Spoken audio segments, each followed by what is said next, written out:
L'antiga seu de la ONCE esdevindrà a finals de 2014 un nou centre d'equipaments que serà gestionat en part per les pròpies entitats del barri de Sant Antoni.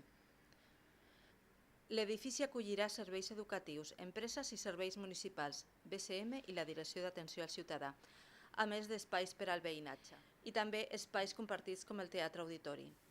El projecte ha comptat amb les aportacions del teixit veïnal del barri.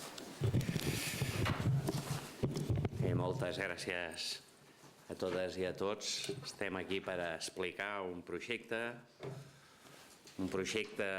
que donarà resposta a una situació llargament desitjada, que era una demanda veïnal important.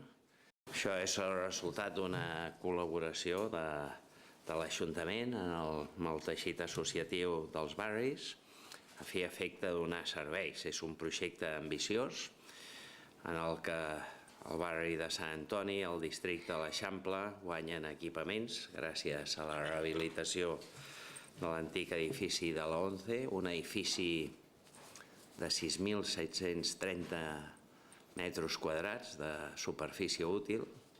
És un edifici que l'Ajuntament el va adquirir el 2011, ens vàrem comprometre a adequar-lo per l'ús del barri i sobretot per millorar l'atenció a les persones. Genera no només una estreta col·laboració i el donar resposta a les necessitats de les persones, sinó que jo soc dels que crec que això genera riquesa, genera economia social i entre tots fem que la ciutat vagi més endavant. Ara els explicarà en detall tot això el regidor, el senyor Gerard Denoi. Aproximadament el 60% dels metres quadrats útils a ubicar-hi serveis municipals, serveis que tenen un valor afegit per la ciutadania, i un 40% per dedicar-lo a ús social. Aquest ús social es diferencia en diversos paràmetres, en diversos aspectes.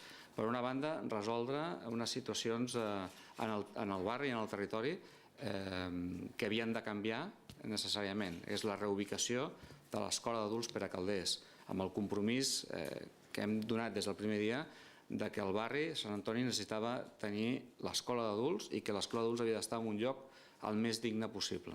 Això, amb aquest projecte, ho complim. Trasllat de l'escola d'adults. El trasllat també en aquestes mateixes instal·lacions del Consorci de Normalització Lingüística en la secció del districte de l'Eixample, que ens dota d'una capacitat per poder fer un projecte educatiu amb dues institucions de referència.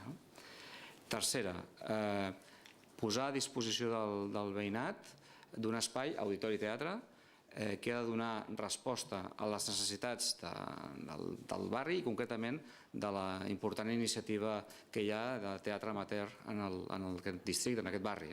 I per tant donem resposta també a un neguit i donem aquest recurs a un neguit. Tot plegat, hi hauria una quarta part que seria generar espais d'interrelació. Tot plegat, en aquests 2.600 metres aproximadament d'ús social, hi ha una part d'aquests 2.600 metres que el que hem promocionat o el que ens ha interessat molt és que hi hagi una complicitat amb el teixit social del barri de Sant Antoni i intentar buscar la construcció d'un model nou de relacions entre les entitats veïnals, l'Ajuntament i projectes conjunts per desenvolupar els dos. El cost d'aquestes obres seran aproximadament uns 10 milions d'euros, que se sumaran als 17 de la compra, però hi ha una cosa important, que quan això estigui funcionant per l'administració pública serà un estalvi d'1,5 milions en lloguers. És a dir, per tant, això també té un grau d'eficiència que jo crec que és bo que es produeixi sempre amb les accions que podem fer. En donem una gestió a un tercer, doncs donem una gestió a un tercer, no? Es pot donar una gestió a una fundació, pots donar una gestió a qui sigui, no? El que hem de trobar és la fórmula jurídica perquè ells se sentin còmodes, però la voluntat és que qui gestiona, gestiona. Hem treballat, han treballat, jo aquí posaria l'incís, molt bé, en molt poc temps i amb un alt grau d'eficiència, un conjunt d'entitats que s'han agrupat en uns grups de treball sota el nom de grups de treball de Calàbria 66 i han treballat amb un alt nivell d'eficiència i jo en aquest sentit com a regidor del districte vull agrair aquesta bona feina d'anàlisis, de responsabilitat, d'agafar la dimensió de la situació i basant-nos, l'altre dia ho parlàvem, per mi dos conceptes molt clars. El primer, la generositat de tots. La segona, el compromís, que allò que es pacti es tiri endavant. Per tant, sota aquestes dues premisses hem basat aquest procés de participació.